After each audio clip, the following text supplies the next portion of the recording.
Heute basteln wir diese tolle Verpackung für eine Weinflasche, die man ideal für Mitbringsel, Geburtstagsgeschenke oder auch für Weihnachten verwenden kann. Die Verpackung ist auch für Säfte oder besondere Öle sehr gut geeignet. Mein Name ist Julia und ich bin begeisterte Kartenmacherin und Papierbastlerin aus Österreich. Willkommen auf meinem Kanal Julis Kreativschatzkiste. Ich habe das erste Mal bei Tonic Studios in Großbritannien bestellt, und zwar diese Vino Vault Gift Box, also diese Weingeschenksverpackung. Auf der Verpackung seht ihr schon gleich viele Beispiele, wie man diese Giftbox basteln kann. Es ist eine Anleitung dabei, die mit Bildern schön genau die einzelnen Schritte des Zusammenbaus erklärt, und die Stanzen sind schön übersichtlich auf diese Folie geklebt. Außerdem kommt dazu diese Schutzhülle mit Magnetsheet, wo man die Stanzen dann schön gut übersichtlich mit allem Zubehör aufbewahren kann. Das hat mich besonders begeistert, muss ich sagen. Ich habe das natürlich gleich genutzt und habe mir meine Stanzen schön angeordnet auf der Magnetfolie.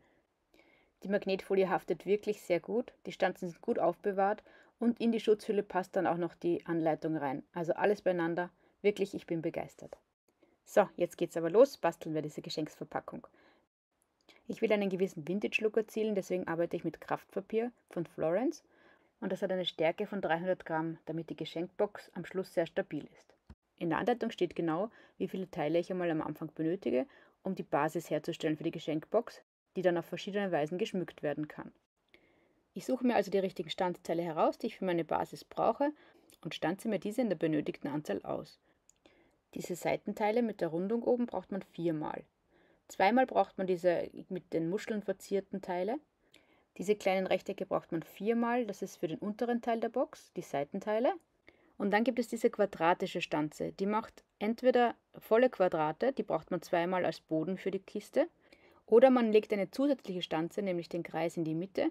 Dann erhält man diese quadratischen Stanzteile mit einem Kreis ausgeschnitten, da wird dann die Flasche darin stehen. Den braucht man 4-mal. Aus diesem schönen Vintage-Block von Folie habe ich mir 2 Bögen herausgesucht, in schönem Blau, die zusammenpassen, und daraus stanze ich mir nun die Teile aus, die ich als Oberseite auf meine Geschenkbox aufkleben werde.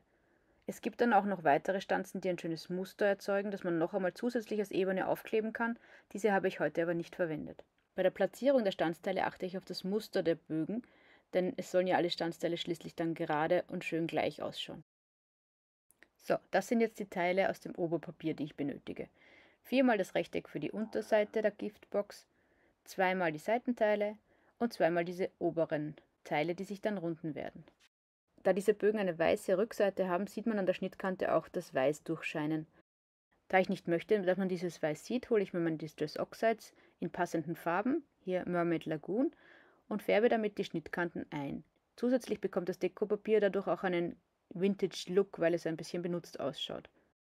Für die helleren Oberteile habe ich mir Distress Ink Evergreen Bau herausgesucht, und da mache ich es mir ganz leicht. Ich trage die Farbe direkt mit dem kleinen Stempelkissen auf das Papier auf. Jetzt haben wir alle Teile beieinander und vorbereitet. Jetzt können wir mit dem Zusammenbauen der Giftbox, der Geschenksverpackung, anfangen. Ich beginne mit dem unteren Teil, denn die Geschenksverpackung besteht ja aus 2 Teilen. Der untere Teil besteht einmal aus diesen 4 Rechtecken. Als erstes biege ich die Laschen um an den Prägelinien, die die Stanze gemacht hat, und verstärke das Ganze mit meinem Bone Folder.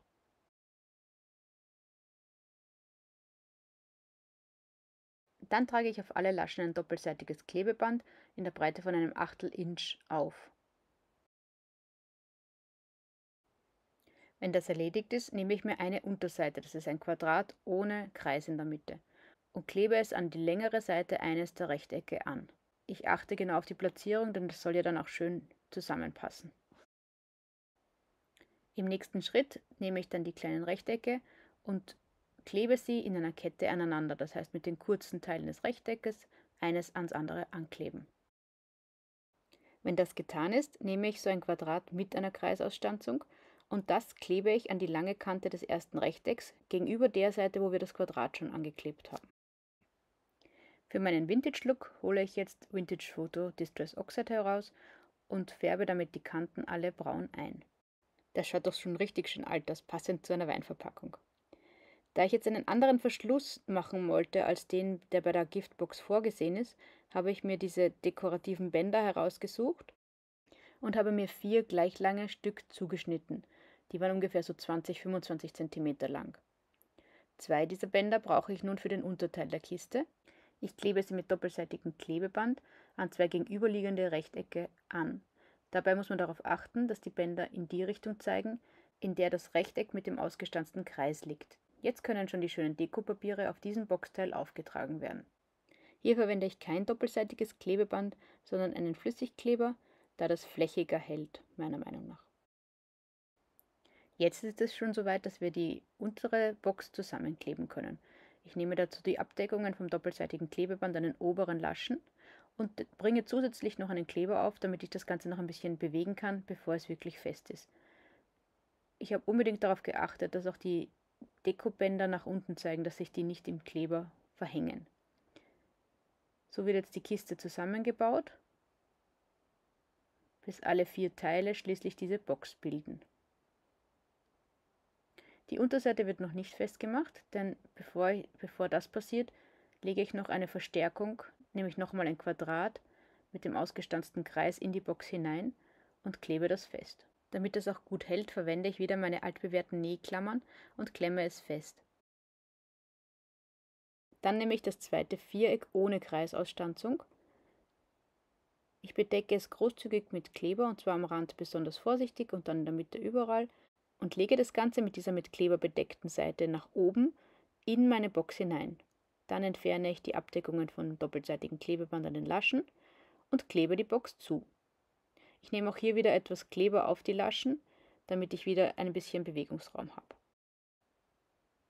Beim Schließen der Box achte ich darauf, dass auch kein doppelseitiges Klebeband übersteht und dass die Box somit schön quadratisch ist.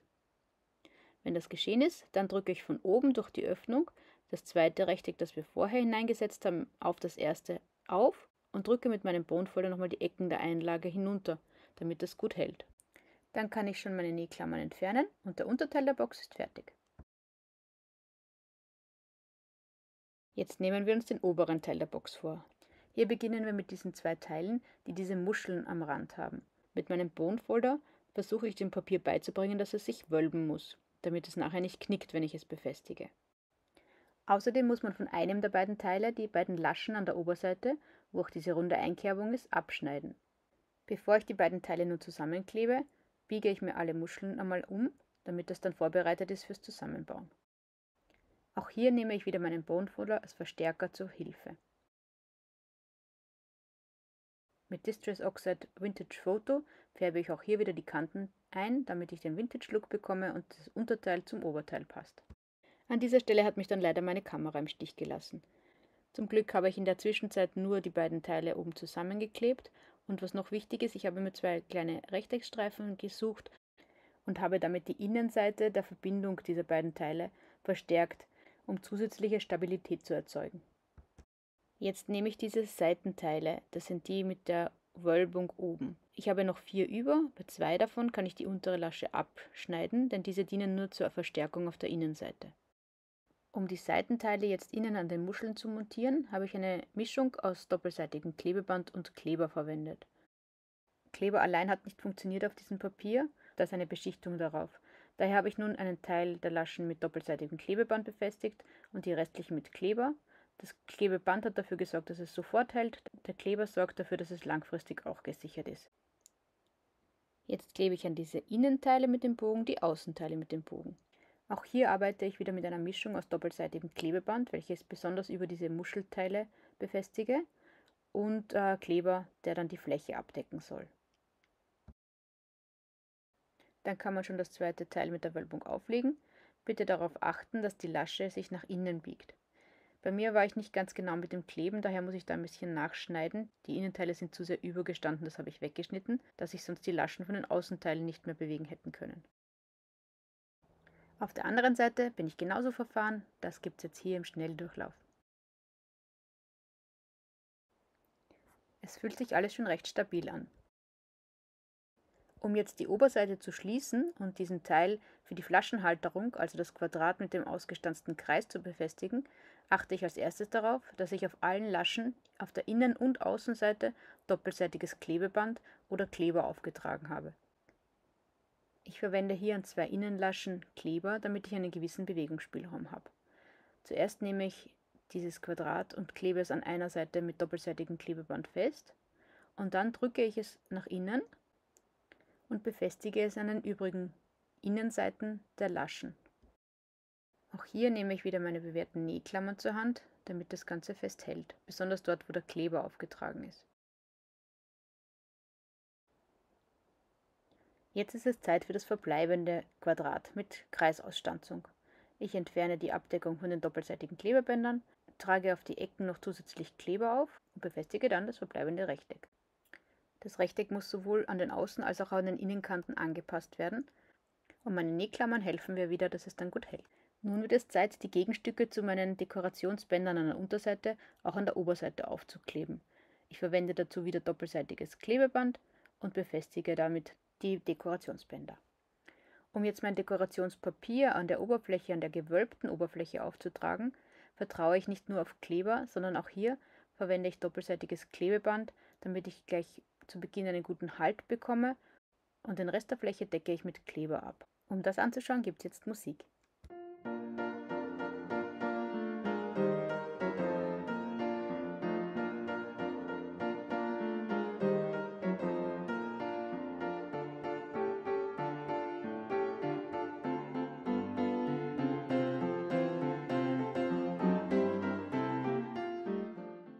Die verbleibenden Seitenteile gehen nach demselben Prinzip, daher gleich weiter mit der Musik.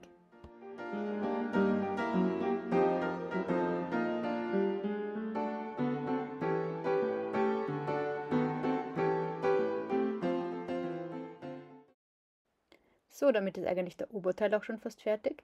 Ich habe nur wieder mein Vintage-Foto herausgeholt und habe die Ecken wieder alt gemacht sozusagen. Hier seht ihr jetzt auch, wie ich den Verschluss gebaut habe. Man nimmt die zwei Bänder und macht einfach eine Masche damit. Was jetzt noch fehlt, ist die Verzierung an den Seitenteilen der Geschenksverpackung. Hier gibt es auch Stanzen dafür, die Time for Wine draufstehen haben. Ich habe mir ein passendes dunkles Papier für den Hintergrund dieses Sentiments ausgesucht und stanze mir mal diese Rückseite aus. Da ich dieses Sentiment auf zwei Seiten anbringen möchte, mache ich das Ganze zweimal.